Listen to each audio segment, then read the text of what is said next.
এবারে শিল্পী সমিতি থেকে বহিষ্কার অভিনেত্রী নিপুণ। বাংলাদেশ চলচ্চিত্র শিল্পী সমিতি থেকে আজীবনের জন্য বহিষ্কার হলেন চিত্রনায়িকা নিপুণ আক্তার। রোববার ১৯ জানুয়ারি সমিতির কার্যনির্বাহী পরিষদের মিটিংয়ে সর্বসম্মতিক্রমে এই সিদ্ধান্ত নেওয়া হয়েছে। সম্প্রতি একটি গণমাধ্যমে বহিষ্কারের তথ্যটি নিশ্চিত করেছে শিল্পী সমিতির সহসভাপতি ও অভিনেতা ডি.এ. তায়েব। জানা গেছে, অনৈতিকভাবে সমিতির প্যাড ব্যবহার করে মনগড়া বিবৃতি প্রদান করার অভিযোগ ছিল নিপুণের বিরুদ্ধে। গত বছর কোটা বিরোধী আন্দোলন চলাকালে ১৬ই জুলাই শিল্পী সমিতির প্যাড ব্যবহার করে একটি বিবৃতি দেন নিপুণ। সেখানে নিজেকে সাবেক সাধারণ সম্পাদক বলে উল্লেখ করেন। পরদিন সামাজিক মাধ্যমেও সেটি শেয়ার করেছিলেন তিনি। এ নিয়ে তখন নেটিজেনদের ব্যাপক তোপের মুখে পড়েন অভিনেত্রী।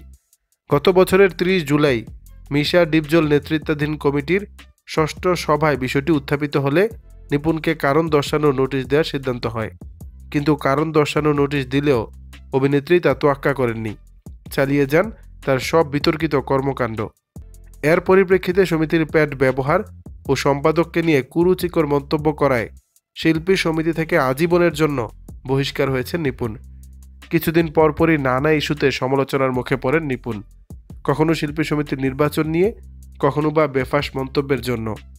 আবার কয়েকদিন আগে দেশ ছাড়তে গিয়ে বাধার মুখে পড়েন অভিনেত্রী। দর্শক, বিষয়টি নিয়ে আপনাদের মতামত জানাবেন নিচের কমেন্ট বক্সে।